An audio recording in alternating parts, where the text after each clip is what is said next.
로마서 12장부터 15장 13절까지는요, 이제 구원받은 신자의 그 삶의 윤리 문제를 다루고 있습니다. 그 중에서 로마서 12장과 13장에서는 신자들이 삶의 전체적인 영역에서 이제 어떻게 살아가야 할 것인가 하는 문제를 다뤄요. 12장에서는 어떤 내용들이었죠? 먼저는 하나님 앞에서, 하나님과의 관계 안에서 어떻게 살아가야 할 것인가. 너희 몸을 거룩한 산 제물로 하나님 앞에 드리라 그랬습니다. 또 어떤 내용들을 다뤘어요? 신자가 이제 교회 안에서 믿는 신자들과의 관계 속에서 어떻게 살아가야 할 것인가. 더 나아가서 교회 바깥에 믿지 않는 불신 이웃들과는 어떤 관계를 맺고 살아가야 할 것인가 하는 내용을 다뤘습니다. 13장에 넘어가면요, 신자가 한 국가의 국민으로서 국가 권세에 대해서 어떤 태도를 가져야 되는지, 또 한 국가 안에서 함께 살고 있는 주변의 이웃들과는 어떤 관계 안에서 살아가야 하는지, 무엇보다 이 세상 속에서 이 종말의 때를 신자는 어떻게 살아가야 하는지에 대해서 쭉 말씀했습니다. 신자의 삶의 전 영역에 대한 일반적인 교훈들을 다루었어요. 이제 14장 오늘 본문부터 해서 15장 13절까지에서는요, 로마 교회가 당면하고 있었던 실제적인 문제를 다루고 있습니다. 당시 로마 교회 안에는 이방인 출신의 신자들과 유대인 출신의 신자들이 함께 신앙생활을 하고 있었습니다. 유대인들과 이방인과 유대인은 너무나 다른 계층, 다른 부류의 사람들이죠. 그래서 이 이방인 신자들과 유대인 신자들은 그들이 갖고 있었던 민족적이고 어떤 문화적인 그런 배경의 차이 때문에 적지 않은 갈등을 겪고 있었습니다. 교회 안에서. 대부분의 유대인 신자들은요, 이전에 자신들이 속해 있었던 유대교의 전통을 따라서 모세 율법이 규정한 대로 어떤 음식들을 먹지 않았어요. 음식을 가렸습니다. 또 특정한 절기들을 중요하게 여기고 이것을 준수했어요. 특별히 당시의 시장에서 유통되었던 고기들은 대부분 이교 신전에서 제사로 사용되었던, 제사의 그 제물로 사용되었던 고기들이 대부분이었습니다. 그러니까 어때요? 유대인 신자들은 당연히 이런 고기를 먹지 않겠죠. 그래서 많은 유대인들이 채소만 먹었어요. 그러나 반면에 이방인 출신 신자들은 그런 것에 상관하지 않았습니다. 음식을 가리지도 않았고 특정 어떤 절기를 준수하지도 않았습니다. 그러다 보니까 이런 문제로 인해서 이 이방인 신자들과 유대인 신자들 간에 갈등이 있었던 거죠.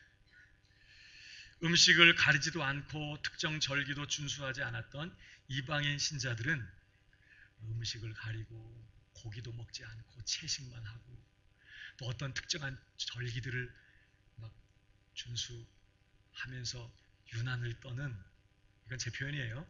그런 유대인 신자들을 보면서 아휴, 앞뒤 꽉 막힌 꼴통들, 이런 식으로 업신여기고 무시하는 경향이 있었어요.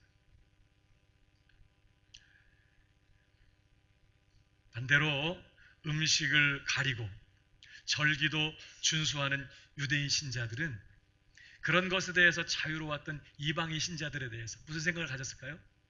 아유, 저 세속화된 사람들, 경건하지 못한 사람들, 저 타락한 사람들, 이런 식으로 판단하고 정죄하는 경향이 있었습니다.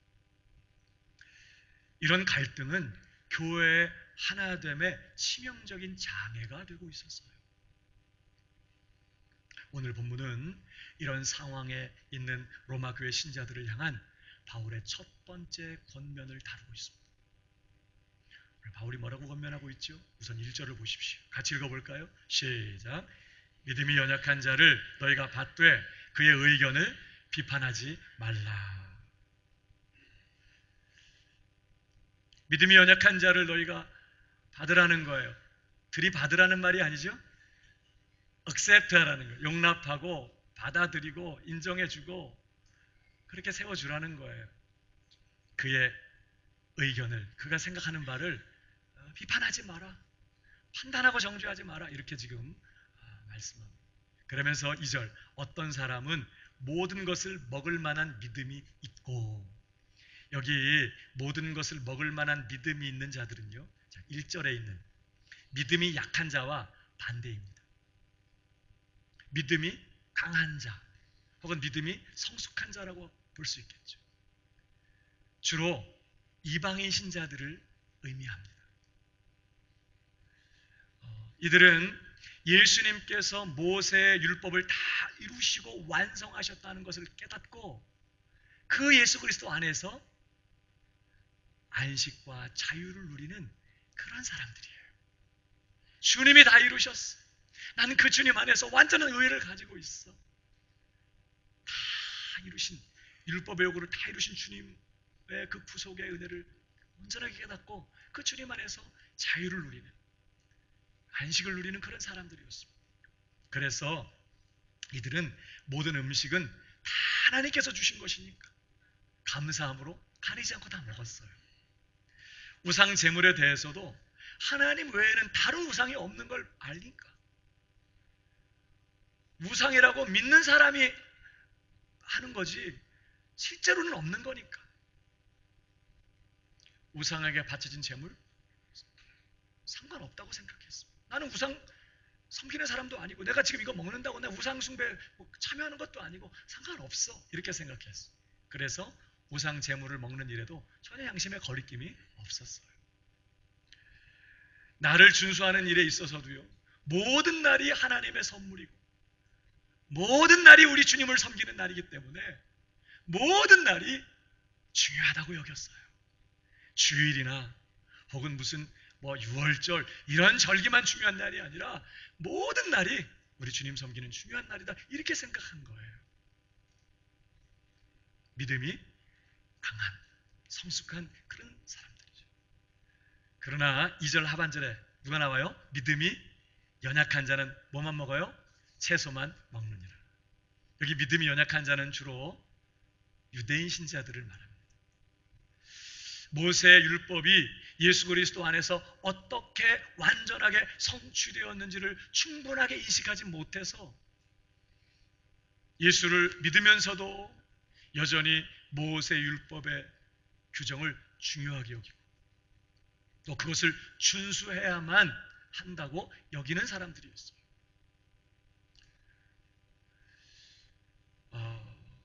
물론 이들은 바울이 전하는 그 복음을 반대했던 당시 유대주의자들과는 근본적으로 다른 사람들입니다. 당시에 유대주의자들이 있었어요. 이들은 뭐라고 주장했냐면 율법을 준수하는 것이 구원의 조건이라고 주장했어요. 예수 믿는 것 갖고 안 된다고 한 거예요. 바울은 오직 예수 그리스도를 믿는 믿음으로만 의롭다함을 받는다고 했는데 그들은 예수 믿는 것 갖고 부족하다고 했어요. 정말 온전하게 되려면, 구원받으려면 율법도 지켜야 된다고 얘기했어요. 할례도 받고 음식도 가려 먹고 절기도 지켜야 된다고 그렇게 가르친 거예요. 바울은요, 이런 가르침을 아주 단호하게 경계했습니다. 그들의 복음은 절대 복음이 아니다. 그건 다른 복음이다, 다른 복음이다. 예수도 믿고 율법도 준수해야 되고 예수도 믿고 할례도 받아야 되고 그래야 구원받는다, 이렇게 주장한 건 전혀 복음 아니다, 이렇게 말합니다.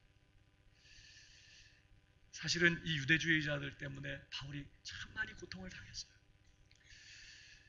지금 여기에 언급하고 있는 믿음이 약한 자들은 그런 유대주의자들은 아닙니다. 이들은 예수님을 믿는 사람들이에요. 그런데 문제는 믿음이 약한 거죠. 그래서 예수를 믿지만 여전히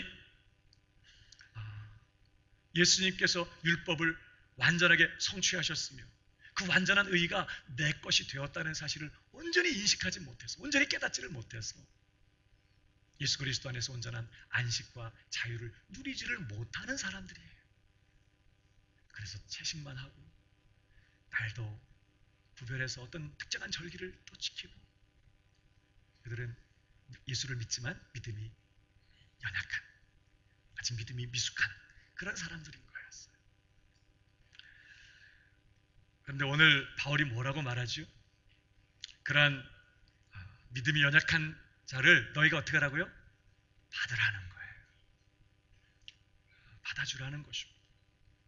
그러면서 그들의 의견을 비판하지 마라. 그들이 그렇게 생각하는 것에 대해서 함부로 판단하고 비난하고 비판하지 마라. 이렇게 지금 권면하는 것입니다. 그러면서 3절입니다. 우리 같이 읽어보십시다. 시작. 먹지 않는 자를 업신여기지 말고 먹지 않는 자는 먹는 자를 비판하지 말라. 예. 여기 먹는 자는 이방인신 자들, 믿음이 강한 자들. 먹지 않는 자는 누구예요? 유대인 신자들, 믿음이 아직 연약한 사람들. 믿는 자는 먹는 자는 그렇게 먹지 않는 자들을 업신여기지 마라. 또 먹지 않는 자는 먹는 자들, 유대인 신자들은 이방인 신자들을 뭐하지 마라? 판단하지 마라. 비판하지 마라. 그런 뜻이. 그러니까 지금 누구에게 지금 권면하는 거예요? 양쪽 모두에게 대해서 지금 권면하는 것입니다. 서로 업신여기거나 판단하지 말라는 거예요. 서로를 바라보면서 정죄하고 비난하지 말라는 것입니다. 사실 오늘날도 마찬가지죠. 우리가 예수를 믿고 신앙생활을 하면서 우리 함께 교회 생활할 때요, 성경이 명백하게 하라 하지 말라 하는 규정이 없는 그런 이슈들이 있어요. 그런 것들에 대해서 서로 각자 다양한 견해와 입장과 생각을 가질 수 있습니다. 예를 들면 한국교회 중요하게 여기는 새벽기도. 예수님께서 새벽 5일에 미명에 기도하셨어요. 그래서 한국교회 초기부터 새벽에 일어나서 주님의 본을 따라 기도하는 분들이 많이 있었습니다. 그러나 성경에는 새벽 기도를 꼭 해야 된다 이런 규정은 없는 거죠. 어떤 분들은 새벽 일찍 일어났어요. 9시만 되면 벌써 비몽사몽이야. 새벽 4시, 5시 되면 말짱해져. 교회에 오셔서 새벽 기도 열심히 하시는 분들 계세요. 그러나 어떤 분들은 12시, 1시까지 말짱해. 새벽에는 정신을 못 차려. 그런 분들은 새벽에 일어나려고 해도 힘들어요. 특별 새벽 기도 핍박의 기간입니다. 새벽 기도하는 분들은 새벽 기도 안 하는 분들을 향해서 믿음 없는 사람들, 열심 없는 사람들, 잠이 많은 사람들이 이렇게 이해해 주시는 게 아니라 믿음 열심 없는 사람 이렇게 생각하는 경향이 있어요. 또 새벽기도 안 하는 분들은 새벽기도 하는 분들에 대해서 유별난 사람들, 광신자는 광명계 신자를 말해요. 광신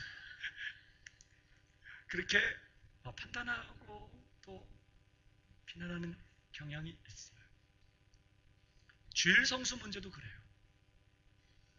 주의 날 우리 주일에 교회가 함께 모여서 예배를 드리지만 어떤 경우에 어떤 분들은 주일에 함께 모여 예배드리기가 어려운 분들이 계세요. 주일 성수하는 분들은 그렇지 못한 분들에 대해서 판단하고 또 성수하지 못하는 사람들은 성수하는 사람들에 대해서 좋지 않은 그런 판단을 마음 가질 수 있죠. 좀 예민한 문제지만 술, 담배 문제도 한국교회에서 좀 예민한 문제예요. 성경에는 명백하게 담배를 피우는 게 죄라고 말한 데가 없어요. 그러다 보니까 이제 이런 부분들에 대해서 다양한 견해와 입장을 가지고 서로 좀 판단하고 또 비판하는 그런 경향이 있어요. 여러분 근데 오늘 바울은 지금 뭐라고 말하는 거예요? 그러한 일들 가지고 서로를 업신여기거나 서로를 비판해서는 안 된다는 것입니다. 신앙생활을 뭐 아니면 도, OX 이런 식으로 하지 말라는 거예요. 여백을 주고 기다려주고 각자의 수준과 생각과 입장 다 다를 수 있으니까, 믿음의 분량이 다 다를 수 있으니까 기다려주고 이해해주고 받아주고 품어주고 용납해주는 것이 필요하다는 거예요. 그거 하는 곳이 교회라고 성경은 말하고 있는 것입니다. 여러분, 그 이유가 뭘까요? 왜 우리가 성도들끼리 서로를 업신여기거나 판단해서는 안 될까요? 오늘 바울은 함께 읽은 본문을 통해 몇 가지 그 이유를 제시하고 있습니다. 왜 우리 성도들끼리 서로 비판하고 판단해서는 안 되는가? 첫 번째 이유는요, 하나님이 우리를 받으셨기 때문이라고 말합니다. 하나님께서 우리 각 사람을, 우리 모두를 받아주셨다는 거예요. 오늘 3절을 보세요. 먹는 자는 먹지 않는 자를 업신여기지 말고 먹지 않는 자는 먹는 자를 비판하지 말라. 이는 하나님이 그를 받으셨습니다. 음식을 먹는 자나 음식을 먹지 않는 자, 특정한 날을 중시하는 자나 모든 날을 중시하는 자 모두를 하나님이 다 받아주셨다는 것입니다. 하나님께서는 우리를 조건을 묻지 않고 받아주셨어요. 우리의 형편과 처지, 있는 모습 그대로를 인정해 주시고 품어주시고 무조건적인 사랑으로 용납해 주셨어요. 음식을 가려 먹든지 모든 음식을 먹든지 특정한 날을 준수하든지 모든 날을 중요하게 여기든지 하나님이 상관없다고 하십니다. 괜찮다고 하세요.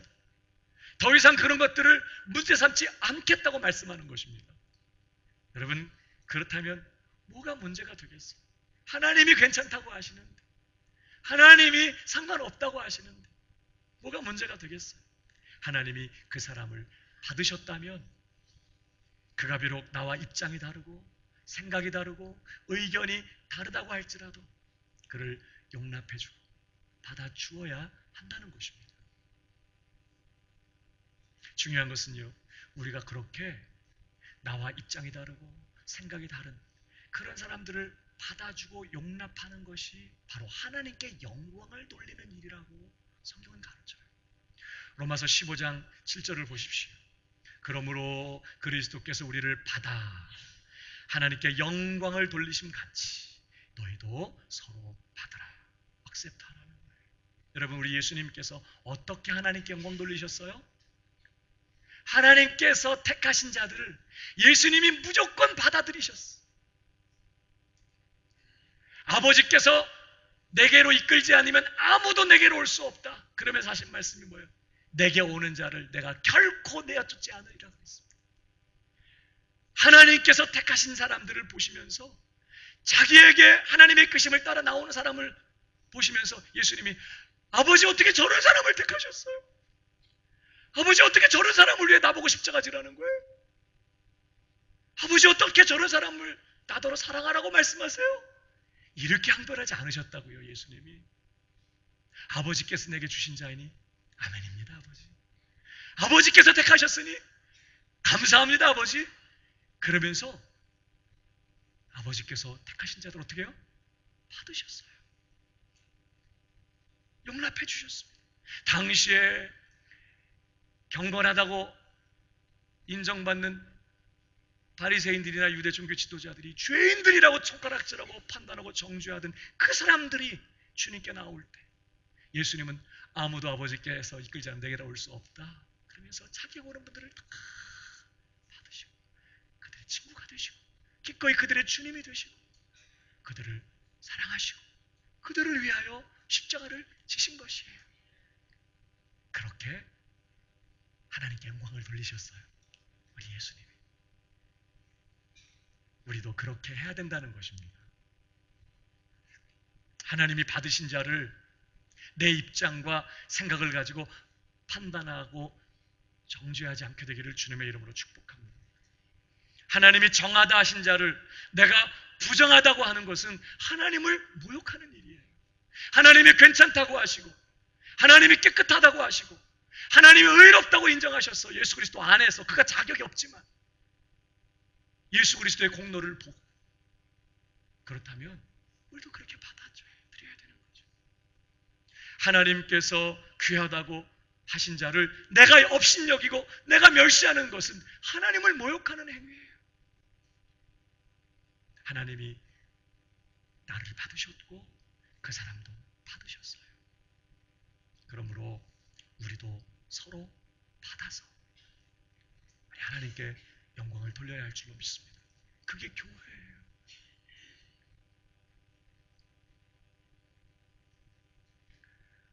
우리가 서로를 비판하지 말아야 되는 첫 번째 이유, 하나님께서 우리 모두를 그렇게 받으셨기 때문에 더 이상 우리도 문제 삼지 말고 서로 판단하며 비판하기를 그치고 서로를 용납하고 받아들이는, 품어주는 이 일이 우리의 일이 되어야 한다.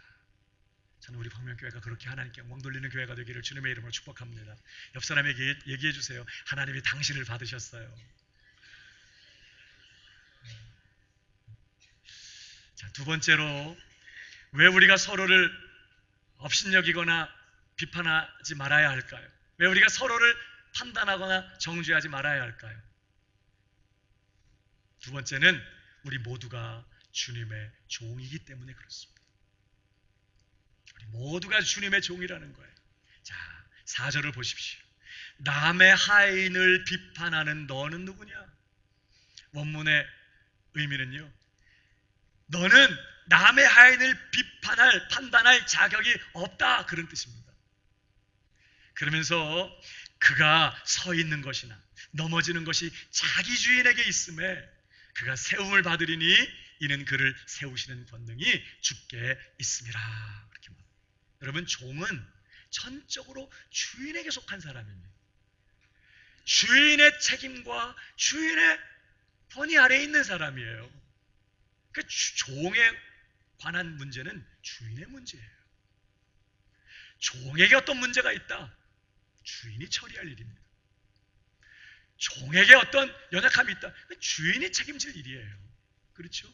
근데 자기 하인도 아니면서 자기 종도 아니면서 남의 종 이래라 저래라 하고 왜 이러냐 저러냐 이렇게 막 한다면 그건 그 종의 주인을 업신여기고 모욕하는 일이 될 것입니다. 예를 들면 우리 아이가 제 곁에 있는데 갑자기 누가 와가지고 막 제 아이한테 막 야단을 치면 괜찮죠? 마음이? 안 괜찮아요.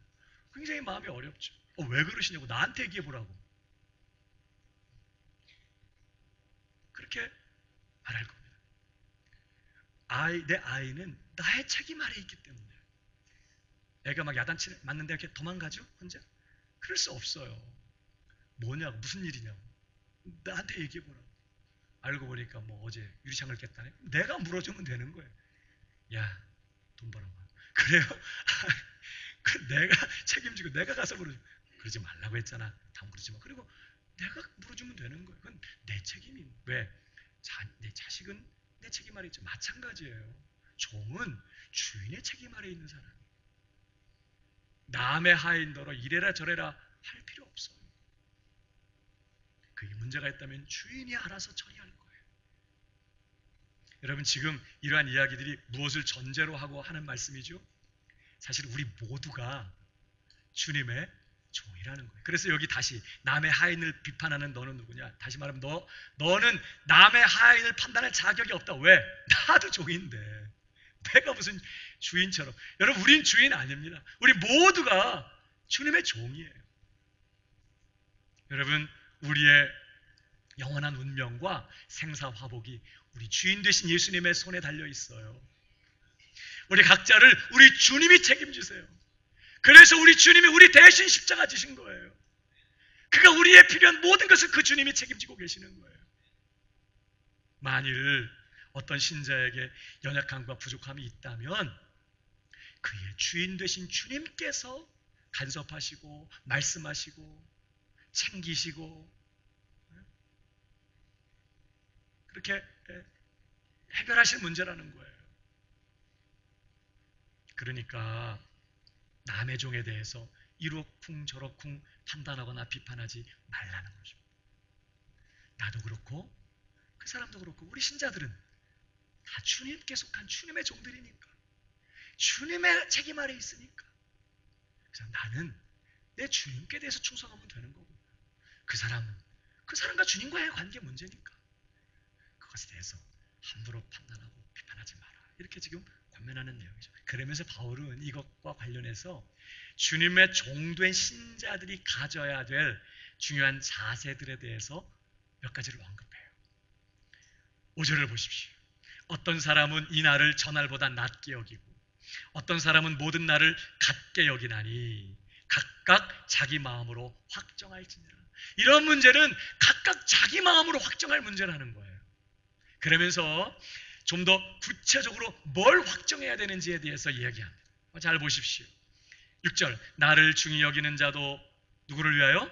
주를 위하여 중히 여기고 먹는 자도 주를 위하여 먹으니 이는 하나님께 감사하며 먹지 않는 자도 주를 위하여 먹지 아니하며 하나님께 감사하느니라. 우리 중에 누구든지 자기를 위하여 사는 자가 없고 자기를 위하여 죽는 자도 없도다. 우리가 살아도 누구를 위해서요? 주를 위하여 살고 죽어도 주를 위하여 죽나니 그러므로 사나 죽으나 우리가 주의 것이니라. 그러면서 9절, 이를 위하여 그리스도께서 죽었다가 다시 살아나셨으니 곧 죽은 자와 산 자의 주가 되려 하심이니라. 아주 중요한 말씀입니다. 예수를 믿는 것의 핵심은요, 주일날 교회 오는 거 아닙니다. 그렇다고 주일날 교회 안 하던데 그런 뜻이 아니에요. 그게 핵심이 아니라는 뜻이에요. 예수 믿는다는 것의 핵심이 뭐냐? 예수님이 내 삶의 주인이 되시는 것입니다. 그래서 사도행전에 보면 예수를 믿으라 이렇게 안 했어요. 주 예수를 믿으라 그랬습니다. 너희가 십자가에 못 박아 죽인 그 예수를 하나님이 그리스도와 주가 되게 하셨느니라. 그러니 그를 믿으라는 말은 바로 그를 그리스도와 주님으로 믿으라는 뜻이에요. 그래서 예수를 믿는다는 것은 예수님을 나의 주님으로 모셔드리고 나의 주님으로 맞아들인다는 그런 뜻입니다. 만약에 예수님이 나의 주님이 아니시라면 나는 예수님과 아무 상관이 없어요. 교회를 다녀도 예수님이 내 삶의 주인이 아니시면 예수님과 아무런 상관없습니다. 구원 없어요. 누구든지 주의 이름을 부르면 구원받는다고 했지요. 예수 이름 부르면 구원받는다 이렇게 표현하지 않고, 그 말은 예수님이 주님이셔야 한다는 거예요. 예수님이 주님이셔야 내가 그분 안에 속한 자가 되고 그분과 연합한 자가 되고, 예수님이 내 삶의 주님이셔야 그분의 전부가 내 것이 되고, 우리는 그렇게 구원을 얻게 되는 거죠. 그렇게 예수님이 나의 주인이 되셨다면 이제 나는 사나 죽으나 누구 거예요? 주님 거예요.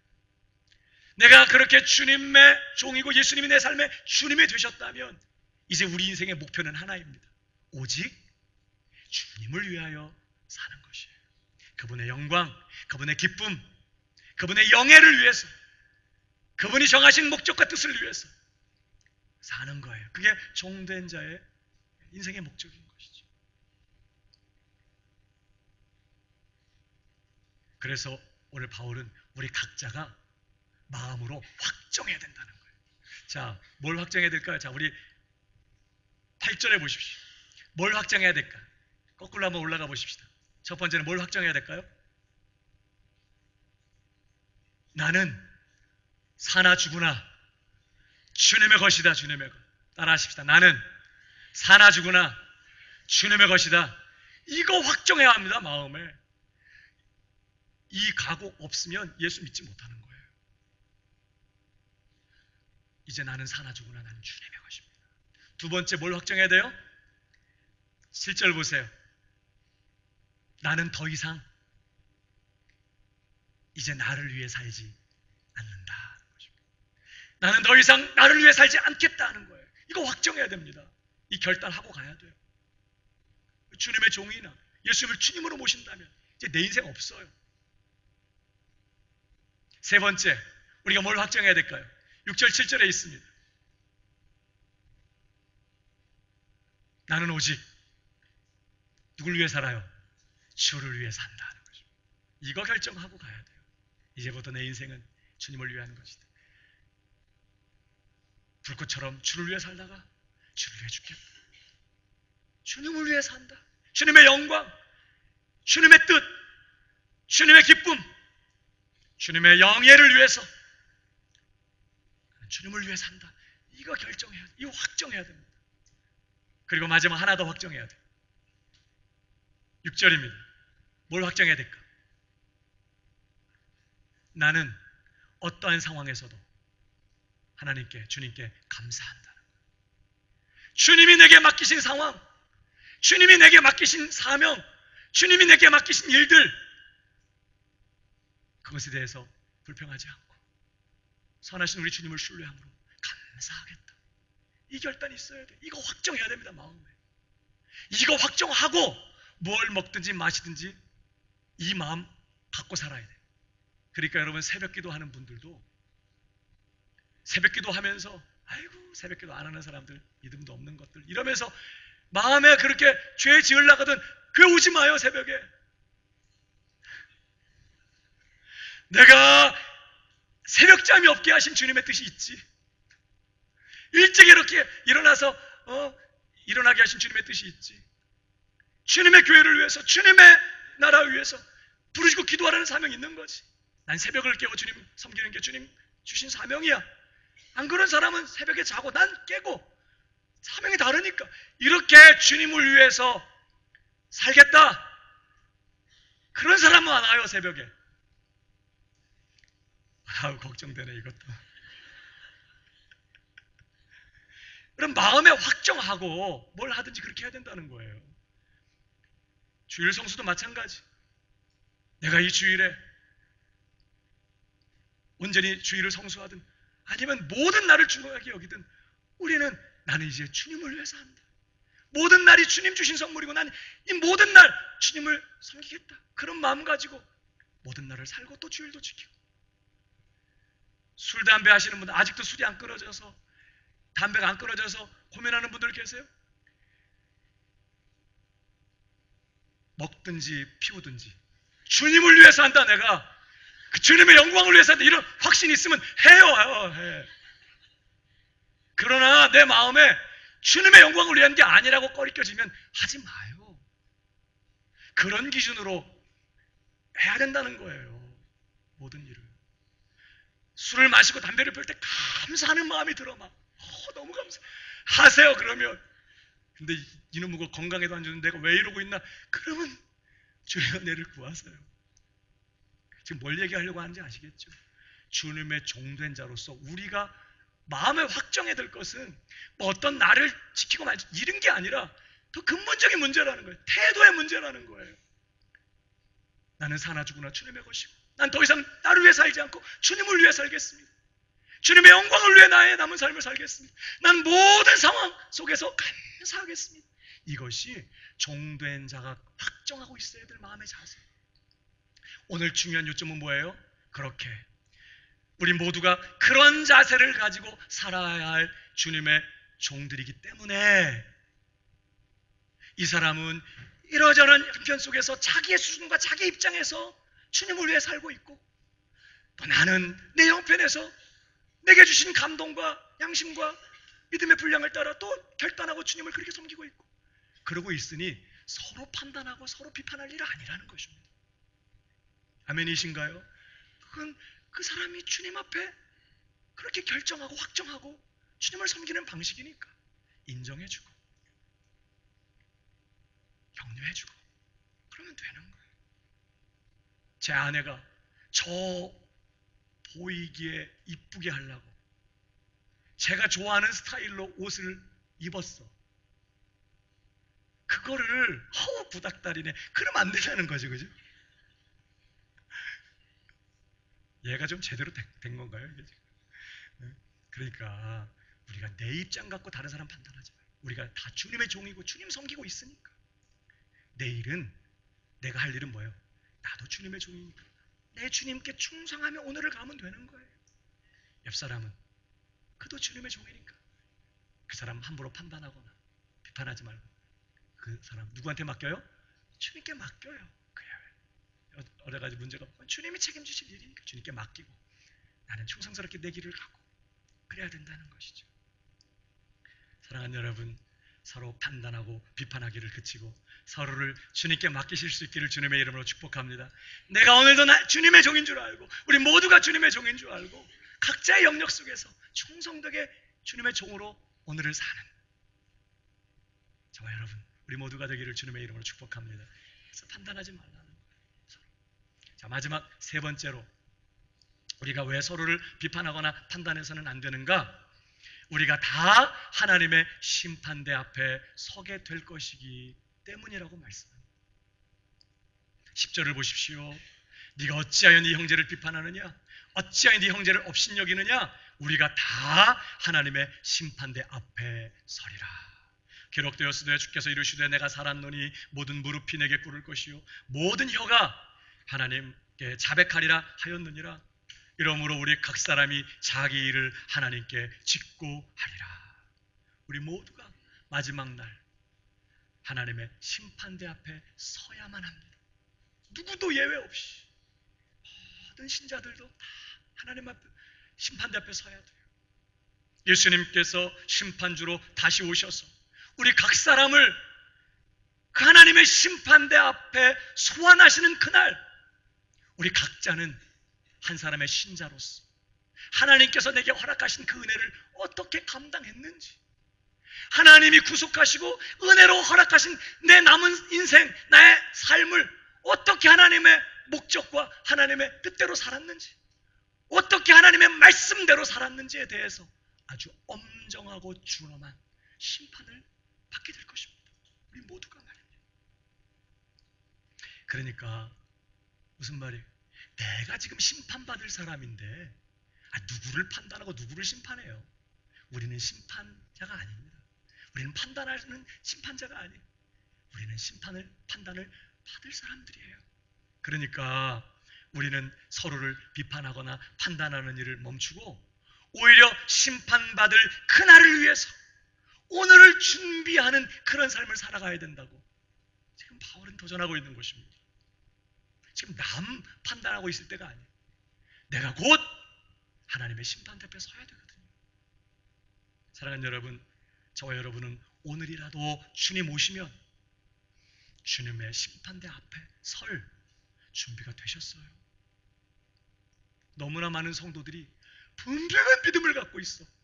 주님은 안 오신다. 주님은 절대 곧 안 오신다.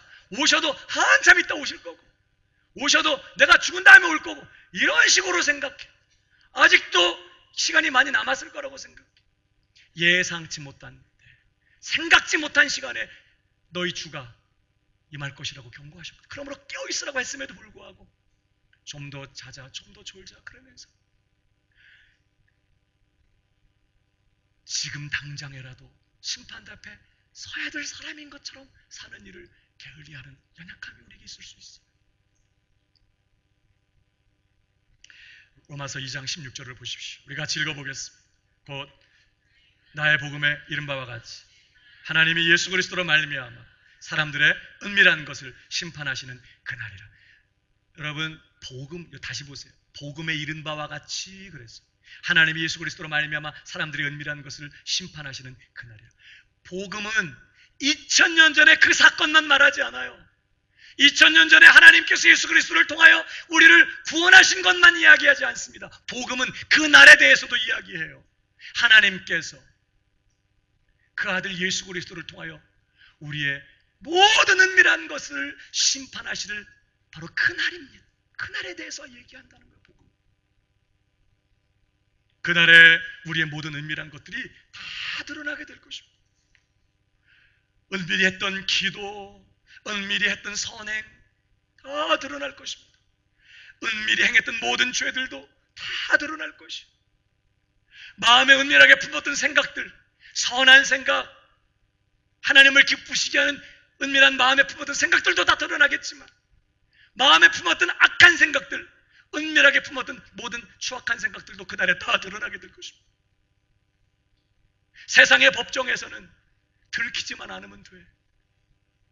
그래서 더 많은 죄가 있어도 감춰지고 오히려 적은 죄가 드러나서 그거에 대해서만 심판을 받고 걸로 끝내는 경우도 많이 있어. 그러나 하나님의 법정에서는 그런 거 안 통해요. 모든 감춰진 은밀한 일들이 다 드러나. 내 마음에 은밀하게 누군가를 판단하고 교만한 마음을 가지고 은밀하게 정죄하고 업신여기고 멸시했던 이러한 모든 은밀한 악한 것들 다 드러난다고 말씀하셨어요. 예수님께서 뭐라고 경고하셨어요? 비판받지 않으려거든 비판하지 마라. 판단받지 않으려거든 판단하지 마라. 너희가 판단하는 그 판단으로 너희가 판단을 받게 될 것이다. 여러분, 주님께서 판단하지 말라고 비판하지 말라고 그렇게 말씀하셨어요. 얼마나 자동적으로 사람을 딱 보면 내 기준을 가지고 딱 판단해버려요. 얼마나 쉽게 우리가 그렇게 되는지 몰라요. 이런 마음의 은밀한 이런 정말 불순종에 대해서 그들 다 드러나게 돼요. 그러므로 우리는요 철저하게 죄로부터 돌아서야 합니다. 큰 죄만 죄가 아니에요. 작은 죄. 여러분, 암 발견됐어요. 의사가 말해요. 아주 작아요. 여러분 그럴 때 여러분 뭐래요? 다행이다. 괜찮네. 그래요? 의사가 아주 작아요. 그러니까 괜찮아요. 그렇게 말합니까? 오히려 잘 됐다. 그래서 어떻게? 작을 때 제거해버리는. 여러분, 작은 죄가 결국 나를 죽여요. 차라리 큰 죄, 드러나는 죄는 오히려 쉽게 버릴 수 있지만 은밀한 죄, 작은 죄들은 내가 경각심을 놓치기가 쉬워. 우리는 모든 죄로부터 돌아서야 합니다. 죄뿐만이 아니라 이 약한 세상으로부터 돌아서야 돼요.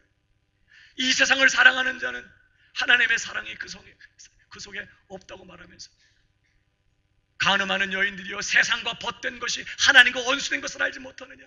오늘도 세상을 자랑하고 세상을 탐하고 세상에서 즐거움을 삼고 세상에서 위로받고 세상에서 기쁨을 얻으려고 하고 세상과 벗하여 살아가는 그 일이 하나님과는 원수된 죄악이라고 말하고 있어요. 우리는 세상 속에 살아야 하고 세상에서 사명을 감당해야 되지만 결코 세상을 사랑해서는 안 되는 것이에요. 우리는 세상으로부터 돌아서야 돼요. 우리의 목적은 세상이 아니에요. 하나님의 나라인 것입니다. 심지어 우리는 끊임없이 내 마음대로 살려고 하고 끊임없이 내 삶에 하나님 노릇하려고 하고 끊임없이 내 삶의 주인 노릇하려고 하는 내 자아로부터도 돌아서야 돼. 끊임없이 십자가의 자아를 못 받고 자아를 부인하고 끊임없이 교만 떨고 내가 내 마음대로 살려고 내 주인 노릇하려고 하는 이 자신으로부터도 철저하게 돌아서야 돼. 돌아서서 오직 하나님을 내 하나님으로 모시고 그 하나님만을 사랑하며 그 하나님만을 경외하며 그 하나님만을 섬기며 그 하나님만을 예배하면서 그 하나님께 순종하며 오직 그 하나님만을 섬기는 그런 자리에 머물러 있어야 돼요. 날마다 그 자리로 달려가야 되는 것입니다. 우리가 갈 길은 그거밖에 없어. 오직 하나님의 말씀대로 따라 살아가야 돼요. 사랑하는 여러분, 생각나는 모든 죄를 자복하고 회개하십시오. 적당히 타협하고 있지 말고 이거 끊고 어떻게 살아 내가, 이거 없이 내가 무슨 낙으로 살아, 남들도 다 그러고 있는데. 죄를 버리되 모든 죄를 버려야 하고 죄를 회개할 때 철저히 모든 죄를 회개해야 합니다. 죄를 남겨놓지 않겠다고 결정합니다. 성령께서 드러내실 때마다 양심의 가책을 주실 때마다 말씀을 듣고 기도할 때마다 거리끼게 하시는 것들이 있다면 돌아서야 돼요. 끊어버려야 됩니다. 오직 하나님의 말씀에 온전히 복종하는 삶을 살아가야 하는 거예요.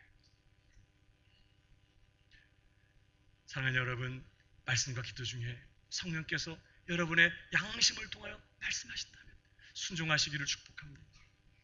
양심에 조금이라도 거리끼는 것이 있다면 단호히 버리고 돌아서십시오. 말씀 중에 기도 중에 성령께서 감동을 주시는 것이 있다면 즉시로 순종하십시오. 늘 말씀 앞에서 자신을 살피고 말씀 앞에서 돌이키고 말씀 앞에서 회개하고 말씀에 복종하면서 철저히 말씀과 일치되는 삶을 살아가셔야 돼요. 왜냐하면 마지막 날에 그 말씀대로 살았는지를 물으실 거기 때문에. 심판의 유일한 기준이요 하나님의 말씀입니다. 말씀대로 살았냐 안 살았냐. 남보다 얼마나 선하게 살았냐가 아니에요. 남보다 얼마나 악했냐가 아닙니다. 마지막 날에 내가 한 그 말이 너희를 심판할 거라고 했습니다. 주님의 말씀이 심판의 기준이니까. 하여튼 칼날 같은 말씀 앞에서 말씀에 조금이라도 저촉되는 것이라면 맹렬한 기세로 은혜를 구하며 잘라버리고, 말씀과 일치된 삶을 살기 위해서 맹렬한 기세로 기도하고 은혜를 구하면서 말입니다. 오늘 말씀에 굴복하고 말씀을 쫓아 힘있게 신자의 길을 달려가는 그런 저와 여러분이 되어야 될 줄로 믿습니다. 사랑하는 여러분, 우리 모두가 심판대 앞에 서게 될 것입니다. 그러므로 남을 비판하고 판단하는 일을 그치고 내일 하나님의 심판대 앞에 설 자인 것처럼 오늘을 사셔야 돼요. 오늘 돌이키고, 오늘 회개하고, 오늘 말씀에 순종하고, 오늘 철저하게 그리스도를 본받아 살아가야 하는 것이죠. 그런 은혜가 정말 여러분에게 있기를 주님의 이름으로 축복합니다. 자, 오늘 교회 안에서 서로를 판단하고 정죄하지 말아야 될 세 가지 이유를 말씀드렸어요. 첫 번째 이유는 뭐예요? 왜 우리가 서로를 판단하면 안 돼요? 하나님이 우리 모두를 받으셨어요. 그러므로 우리가 서로를 받아야 돼요. 그게 하나님께 영광을 돌리는 일이에요. 두 번째는요, 우리 모두가 주님의 종이에요. 우리 각자가 확정하고 주님을 섬기는 자리에 있으면 돼요.